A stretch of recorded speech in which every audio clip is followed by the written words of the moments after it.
Thanks for tuning into GH Talk. It's been a few weeks since I've posted a video. I've just been struggling to stay interested in the show lately. I bet I'm not the only one who feels this way at times. I already know by the title of this video that some folks are gonna come for my neck. They don't like when I drag GH. Yet, if Frank and his writing team would step their game up by taking some classes in creative, cohesive, make some damn sense storytelling, then I wouldn't have to. Like, I am still tripping off of last week's moment when they celebrated Drew's birthday. I put out a tweet because I'm not upset that they celebrated Drew's birthday. I'm just kind of heated that they changed the date of his birthday last year. Does nobody remember that? I remember that clear as day. They said that his and Jason's birthday was on November 11th, 1976. Let me play this clip for y'all. Curtis thought it would be interesting and sent it.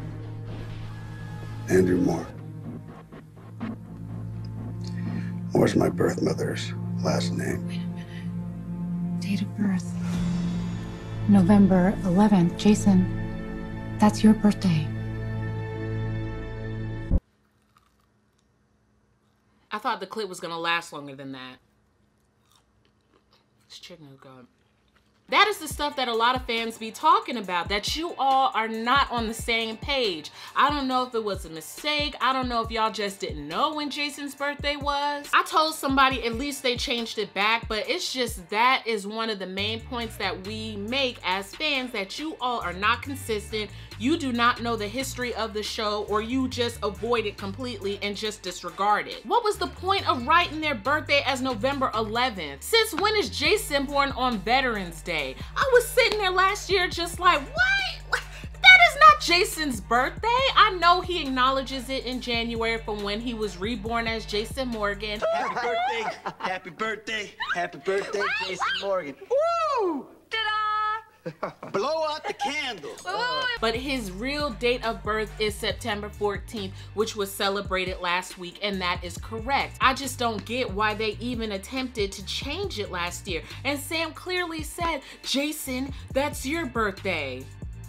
Anyway, in this video, I'll just be telling the truth about the show as I see it. If there's a truth that you would like to share on the subject, please feel free to testify in the comments, okay? I did plan on making this video sooner, but then I thought maybe it wasn't a good idea. The reason I haven't been making videos as much is because, like I said, I haven't been too interested, and I don't want to always make a video where I have a negative opinion about the soap opera. I mean, nobody wants to watch somebody being a Debbie Downer all the time. Then I received this tweet today. I hope you make a video on the state of GH right now. That's when I said to hell with it. First of all, General Hospital, your summer storyline sucked. It was such a snooze fest until towards the end of July when Nell's story started to wrap up and Peter was no longer strapped to a damn bed. Nell and Peter got so much airtime throughout the summer, and even prior to that, if we're going to be honest, it was the biggest complaint amongst GH fans. I like the character of Nell, but I have to agree that her story dragged on way too long. What I was hoping for the outcome would be a much stronger and more educated Michael, in the sense of just being so daggone nice and way too vulnerable. But he's still last week reading that letter from Nell. He should have handed that mess to Diane and said, if there's nothing of any consequence that I really need to know, then you need to burn that thing, okay? He is still such a daggone wimp. This the kid that would get in anybody's face who messed with Sonny, Carly, or Jason. Anybody that came for his family. And I don't understand why the character is so boring. I don't even care that he no longer has his son. The only reason I want him to get Jonah back is because I don't want Nell to win. Other than that, in my opinion, Brad and Lucas can keep that little boy, because Michael, he doesn't need to be a father. The character is boring enough by himself. He doesn't need a child to weigh him down even further. If anything, the child was suffer from boredom from having Michael as a father. He is the CEO of ELQ. He is the son of a mobster. His uncle is Jason Morgan. Why is he so boring? I have to watch Days of Our Lives just to see some young people my age get it in. I want to know which one of you writers was up late night with a bag of popcorn watching the movie Misery and thought this plot would be fabulous for Peter, Dr. O, and Nina. Let's throw in a snake and a random Boy Scout and it's going to be great. Well, you failed. I had to skip the show for at least 6 weeks because, I mean, Dr. O, Nina, and Peter was saying the same damn thing every day. Then at the climax, there was a fire. Was I pressed about it?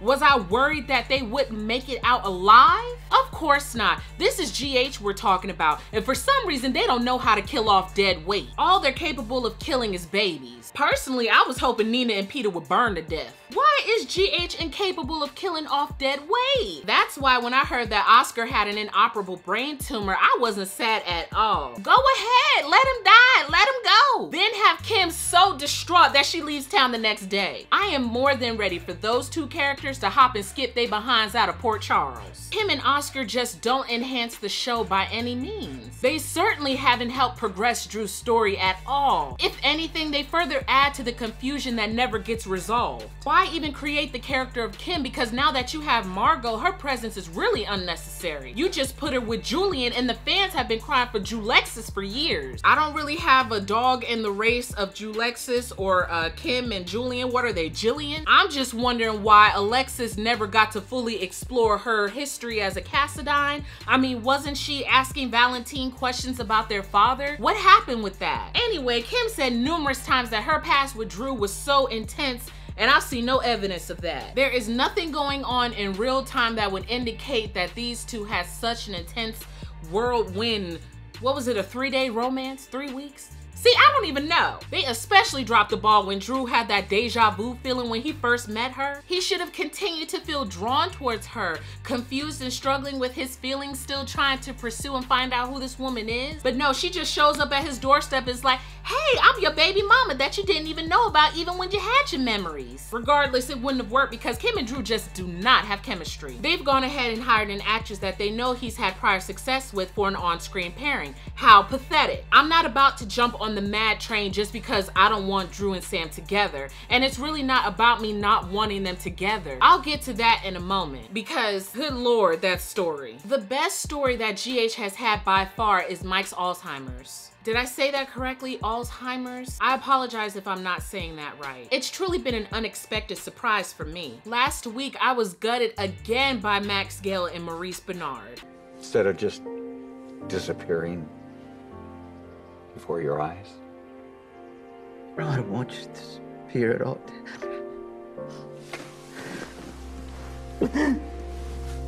The acting has been phenomenal and the story has been written exceptionally well, which means the writers are capable of writing an interesting yet informative, emotional, and cohesive story. This is the only story that the fans haven't been constantly complaining about, except for when outside forces messes with Mike. All the beats that you'd expect to see and feel thus far have been played. So the question is, why aren't the writers able to write such stories for their entire show, for the rest of the cast? We shouldn't have one story out of the many that you all have circulated that you can't even keep up with. You can't even keep up with all that you're doing. It's just maddening because you know the show can be better than this. Nobody wants to watch a show where you're just like, dang, but why didn't they do that? Or I was so excited, I was hoping to see this. You want a show that just leaves your jaw drop. You're so stuck on it that you can't even think about what wasn't done. You're just saying, oh my gosh, my mind is blown. They did and exceeded my expectations. And with television shows, you are in the business of customer service. Yes, I greatly appreciate all who work on the soap opera.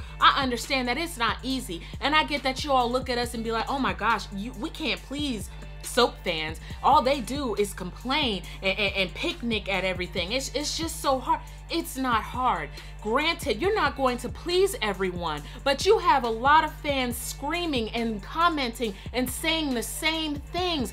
What we really want is for you to honor the history of the show, honor the veterans who have been on the show, write stories that give a nod to the GH history. Stop polluting us and stop forcing down our throats all of these new people that don't have base connections rooted in the show, in the history, in the town. It's just you have all of these new faces and they're not giving much substance to the show. Stop it. But like I said, you're not gonna please everybody because folks still complaining that Sonny and Jason do too much mob stuff, and I haven't seen them really break out their guns at all much this summer except for twice. twice. When they came in, when the alarm went off in Sonny's house, and when Jason went to rescue Carly and Ferncliff. There really has not been much mob activity. And when they dialed back, people still like, it's too much. So you're not going to please everybody, but when you have a lot of fans saying the same things, that too many people are getting airtime, and the stories that we desperately want to see unfold is just cast to the wayside for a year. I don't know how many of you all know this, but it's been a year this month since I started posting videos on this YouTube channel. On this YouTube channel. My first video was discussing my excitement that Steve Burton was returning. I was so happy. It started off really great and it dropped to hell. I knew this story was gonna be some straight up foolishness when they had Alexis go to Drew. No, back up. Oh my gosh. Okay, when they had Alexis go to Drew, okay, and she told him, you and Sam aren't married. Isn't this the woman that handled her divorce, Sam's, when he thought he was Jason? They divorced sitting at Kelly's. Congratulations, you're divorced. If you handled their divorce, and Alexis is one of the best attorneys on the show right there with Diane, how come she couldn't come to the conclusion that Sam and Jason were still married? Huh? Why are these characters not able to draw simple conclusions? It's like they lack critical thinking. Why wasn't this the first question that came out of Sam's mouth when she realized this man wasn't Jason? Even if she had moments in private, we should have seen this woman struggling with all of this, but instead she internalized it, and it made the story so damn dry. And even to this day, we still don't really see what Sam is going through. We have to really assume that she's loving Jason. Oh, she loves Drew. She's just fighting and suppressing it, and just, you know, it's there, but we can't see it, but it's there. I am sick of that. And a lot of people are wondering if it's the actress, if it's the acting. I don't really care, but it needs to be fixed. Something needs to be done, because this stuff is some foolishness. I seen a tweet today, and let me find that tweet. I have to say, the Jason Sam Drew situation since Jason returned from the dead is baffling to me. A year into it, and we've made zero progress on any front. I was having a discussion with someone last week on Twitter in which they felt that a lot of us were just being impatient due to the generation gap, I guess. She felt that, you know, this new generation, we want things now, instant gratification in regards to the Jason and Sam story. And I just pointed out, I understand what she was saying, because I do have issues with patience. But this is beyond an issue that I have when it comes to the story. And it's not just Jason and Sam getting back together, because the writers never said for sure that Jason and Sam were going to reunite. We, the fans, just put it out there. A J-Sam reunion, the hashtag, and all of that. But I care about the story overall, well, I do care, because if I didn't, I wouldn't be talking about it. I was about to say I did, but clearly I still do. I am just so disappointed in how they have mishandled and butchered this story. First of all, Sam should not have been the main focus. And in the development of Sam, someone pointed it out. Leading up to Patient 6 being revealed and coming crashing through the skylight, Sam should have questioned Drew's actions a lot more leading up to him being exposed as not being the real one. She never questioned, like, seriously, you're wearing suits. You want to actually put a tie on? You want to run a media company? You, Jason? I mean, that's just, what's going on? Like, she really should have questioned these things. And I understand some people are like, well, they never really got, you know, had a problem with this Sonny and Carly until it was revealed Steve Burton was coming back. But I can actually forgive them that, because you don't realize how things have changed until some time has passed and you look back and you're like, hey, wait a minute, this is different. And they also shouldn't have just dropped that toxoplasmosis, because it should have played a part in Sam's decision on who to be with and who she wanted to be going forward, because her concerns about Jason's business were valid, and it wasn't just the disease, it was really what was going on inside her internally. So it should have played a part in her decision of, do I want a calm life with this other man who I really don't know much about, but I have a child with him? and I have enjoyed the time that we spent over the almost 2 years? Or do I want to go back to being with Jason, a man that I know, a man that I love? He looks the same, his voice is back, and he's here, but the danger follows him. And is that something that I want to be a part of with my kids? Do I want to let Sonny fully back in my life when this man over here has told Sonny and Carly, hey, your stuff comes second to me and my wife and our kids? That really should have been where they took Sam. She should have been in the background, not like just propping them up, but having really her own journey. And the main attraction should have been Drew and Jason, but both of them have been pushed to the side because of other agendas on the show. You got Franco sitting there overtaking Drew's spotlight with his dad on child abuse. For one thing, I don't care about that man and his abuse when he don't want to acknowledge anybody else's abuse when he caused it. Let me calm. And as far as Peter Screen Eater, who should have stayed in the parking lot under a bus, look, I don't hate Peter, but I feel like his part in this story was greatly unnecessary. First of all, you got many fans who hate that you have changed Anna's history. I don't think it's that serious, but there are fans who are just like, whoa, no. The person that betrayed Faison, that kept Jason captive for 5 years, should have been someone that had prior history with the show, someone that fans already was familiar with. It shouldn't have been an out of nowhere character that no one gives a damn about. That's not true. There are people who care about Peter. I still feel like that it should have been one of Jason's enemies to further push along a certain narrative. Because let's be honest, when Drew came back as Jason, I understood, even though I was sad that it wasn't going to be the same as before, I understood that he took a step back from Sonny and the business and Carly, and he wanted to focus on his family because the man lost years of his life. It affected him, it affected his family, and he wanted to do something different. Jason has been back, and though I'm glad to see him back, you know, in that familiar, you know, just back. I like seeing him with Sonny and Carly, but even I have to admit, I'm not going to ignore it just because, you know, and play dumb. I'm not gonna play dumb.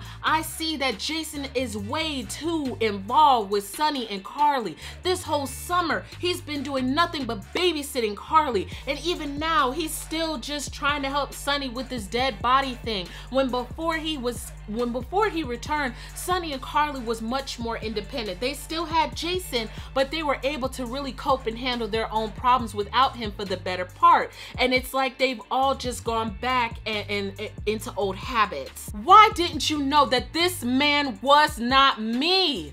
Why haven't you asked that question? Why hasn't Sam asked herself that question?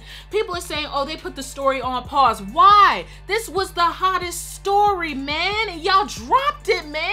The hell is y'all problem? Yeah, I'm mad because this is why I tuned in. I went in with the open mind, understanding that Sam could choose Jason or Drew. It wasn't just about getting my J-Sam back. I really wanted to see this unfold. This had greatness written all over it, and you squandered it. You got all of these characters just walking around and they don't care. They don't even care. Sam admitted that she loved this man back in March, and even though we got a terrible start, I thought, hey, we're starting to get somewhere. She's gonna take some time, even though she shouldn't have married that man because it was pointless. They divorced within 60 days. And like I mentioned about that divorce with Alexis not bringing it to Drew's attention, even though she was the one who did the paperwork for the divorce. When Sam ran into the fact that she was still married, what did she do? Within 4 episodes, divorce this man to marry Drew. What? Why did y'all drag this out if she was just gonna marry this man anyway? If y'all weren't gonna play on the angst, if y'all weren't gonna bring the drama and the passion, she should have stopped and said, whoa, wait a minute, I have a way out. Like, I don't have to stay committed to this man and honor the words that I said to him because I'm still committed to Jason legally? Whoa, wait a minute, let me stop. Let me go see Jason. The two of them should have smashed already. I mean, bedroom, boom! You know what I'm talking about? I understand this is daytime TV. I'm not asking to see nipples and nothing. I'm just talking about where the love at. And that goes for the entire canvas overall. This is supposed to be a guilty pleasure during the middle of the day, and y'all just got me like, let me fast forward, skip, pause, never turn it on at all. The problem is, and Roger, who plays Franco, said this in his interview, and I'm just paraphrasing, it's like they don't want to have the characters get their hands dirty. Like, Sam should have been gone back and forth having sex with both Jason and Drew. You know what I'm saying? I'm not saying she had to be a hoe or anything like that, but it'd be reasonable for her to be a bit confused and then, you know, like get it in with Drew, you know, rub Jason down and get it in with him. That's what we wanted to see. Not her just staring at him. Like, girl, touch him. He's there. Reach out. Like, come on. What do you plan to do with Jordan and Curtis? Like, what are you gonna do with these black characters? Because let's be honest, you all do not know what to do or how to fully capitalize on the talent of your black actors. I miss Vanessa in the role of Jordan. Now seeing this new Jordan, I'm not feeling her, but that usually typically happens at the beginning of a recast, and maybe I can, you know, get used to her. But you know, the two of them, all they do is run behind the main characters, just running errands. Like in Monday's episode, Jordan, you know, she's just standing right behind, you know, kind of halfway behind the DA. Well, you know, and I'm just like, when are they going to be able to have some time to shine in their own stories other than, oh, Aunt Stella don't like Jordan for the 100th time? Fans are like, where's Sean? And you know, have y'all noticed that they got rid of Sean? They brought on Anthony, who played Andre. Then he and Jordan were together, but when they brought on Curtis, they got rid of Andre. Do y'all realize that they really don't, they have like, it's like they have a quota of the amount of black people that they can have on the show at one time. And it's like they only utilize them, you know, more than 3 of them when it's like the nurse's ball or a holiday or something to do with Charles Street, you know, the hood. You know, and someone commented on my post, and I was, you know, in which I was talking about Vanessa and how they really don't utilize their black characters. And the woman was like, well, it's not about race.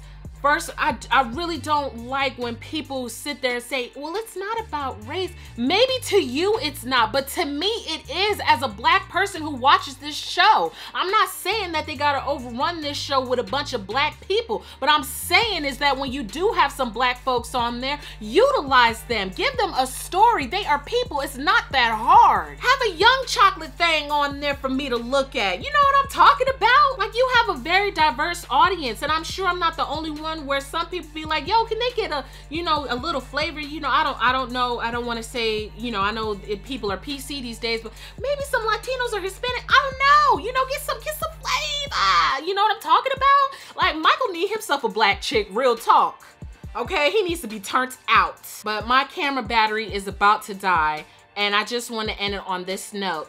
You know, the woman who responded to me compared Jordan's character to Laura Spencer, saying, well, Laura didn't get a lot of good stuff this year. Laura has been on the show since the 70s, if I'm not mistaken. For you to compare the amount of stories that this woman has had over several decades and compare it to Jordan? Are you kidding me? Just because she just, you know, yeah, they did her dirty, but they bringing her back and they're gonna give her hopefully this will be a front-burning story with Kevin. But Jordan, what about her? She's engaged. They just put her with the only other black man on the canvas, not because they really have like that fiery chemistry, but because he's the only black man in the room.